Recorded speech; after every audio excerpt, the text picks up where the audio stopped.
Alexi.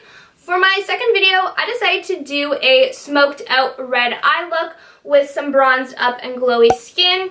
I asked a few of you guys on my Snapchat, which is Angel and Versace, if you would like to see a tutorial on this look, and I had a few of you guys ask me to do one, so I decided to go ahead and do that for my second video. If you're interested to see how I created this look, then please keep on watching. I've already done my eyebrows off camera, so we're going to begin with my eyes, and I'm going to prime them with the Urban Decay Primer Potion, the original formula. I'm going to make sure to apply the primer evenly on my eye from the bottom of my lid all the way up to the bottom of my brow and to the very outer corner of my brow, because if I don't apply it evenly, then certain parts of my eyeshadow will look unblended, choppy, and will also have a different shade to it because the primer will make the other parts of the eyeshadow more vibrant. Even though the Urban Decay Primer Potion has a slight tint to it, it doesn't conceal and color correct the redness or the veins of my eyes. So I'm just going to go in with my Maybelline Instant Age Rewind Concealer and just dab that along my eye.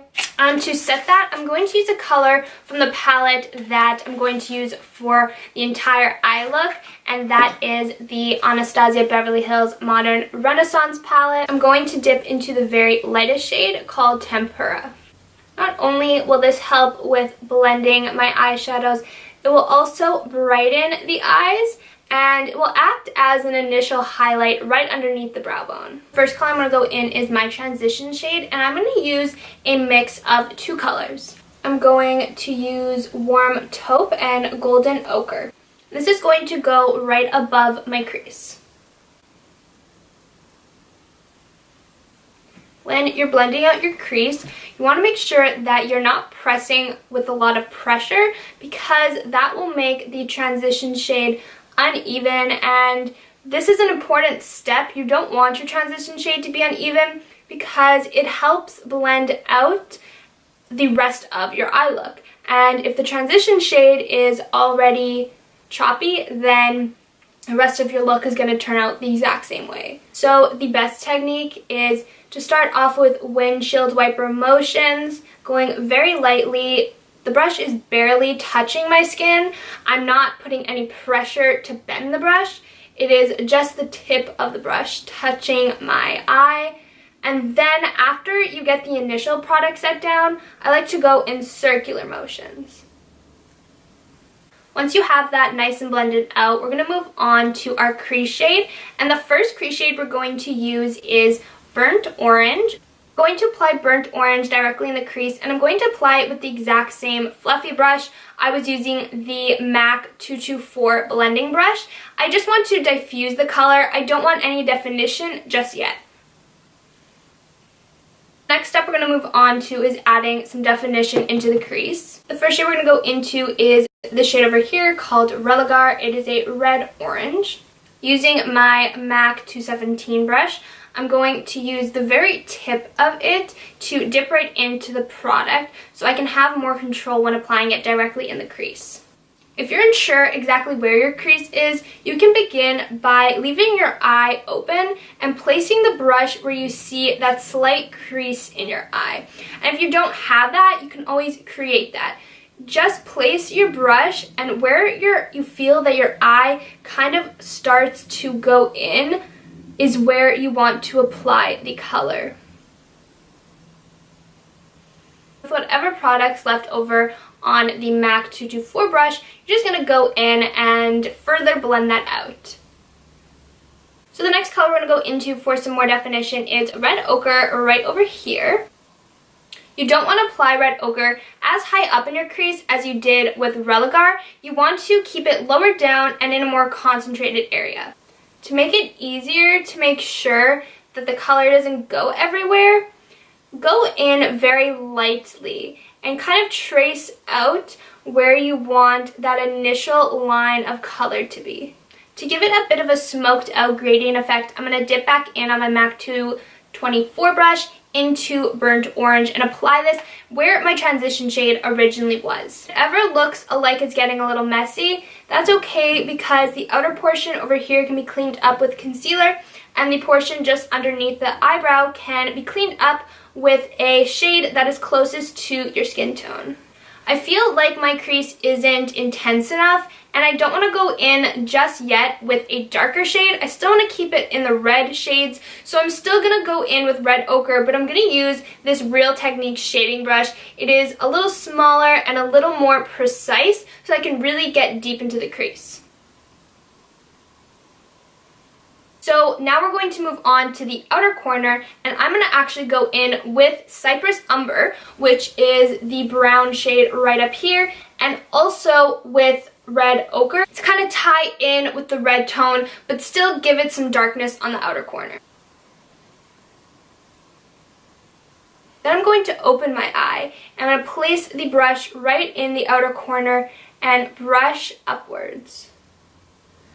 This will give a nice shape to the outer corner and define it just a little more while looking smoky and diffused. Now that the eyes are nice and diffused and smoky and the outer corners are nice and defined, I'm going to go in with my lid shade, and you can take any all over eyeshadow brush. This brush is from a set from Sephora. I'm going to go in once again with that lightest shade in the palette, Tempera. So start by tapping it on right in the center. And I don't want to bring the color over into any of this dark area. I'm going to stop a little over halfway, and I'm going to tap it towards the inner corner of my eye. To blend the light shade with the darkness going on in the outer corner, I'm going to take my MAC 217 once again, and I'm going to dip in very lightly into red ochre just to diffuse the colors together. And I don't want to go too far in at all because I want to keep it nice and bright. Further blend that out, I'm going to take my Morphe M330 and whatever's left on that brush. Also just going to kind of wiggle very lightly to diffuse the color. I'm going to be done with the eyes for now, and I'm going to move on to my base. For my primer, I'm going to use the Becca Backlight Priming Filter. This gives a really nice glow to my face without looking crazy.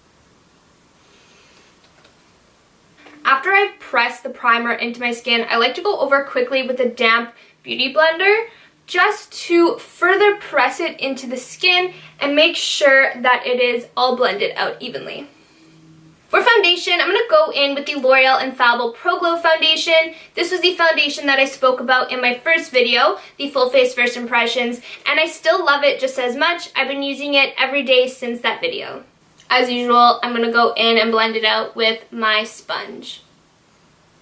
I really like to spend time blending in my foundation. I really press the product into my skin, and I can spend like over a minute doing this sometimes. It really helps to give it that really flawless base without looking like the product is sitting on top of your skin. I'm going to conceal under my eyes using the Maybelline Instant Age Rewind Concealer. At the same time, I'm going to very carefully drag the product underneath this area right over here to clean it up and create a nice sharp line. Highlight on my eyes, I'm going to go in with the Kat Von D Lock and Cream Concealer and white out.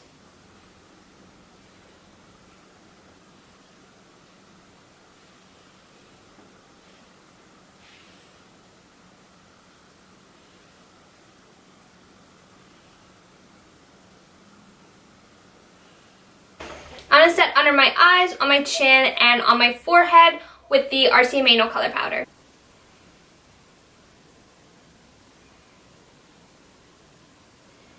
I'm going to contour my skin using the lightest shade in the Kat Von D Contour Kit. To bronze my skin, I'm going to go into the Benefit Cheekathon palette. For my highlight, I'm going to go in with the CoverFX Custom Enhancer Drops. I'm basically doing the exact same routine as I did in my first video. To further intensify the highlight, I'm going to go in with Anastasia Beverly Hills Glow Kit in the Crushed Pearl shade. Now that we're done with highlighting and bronzing up our face, I'm going to go in with Warm Taupe, Religar, Red Ochre, and a bit of Cyrus Umber underneath my waterline to match the top of my eyes. So I went ahead off camera and applied the eyeshadow on my bottom lash line. Then I applied some of the highlighting shade in the palette called Vermeer in the inner corners and underneath my brow bone.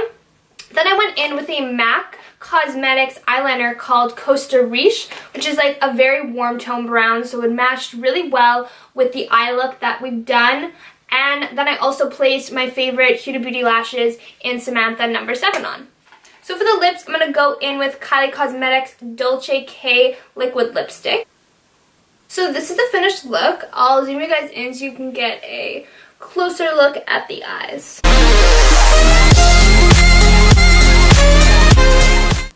So this is the finished look. I really like how it turned out.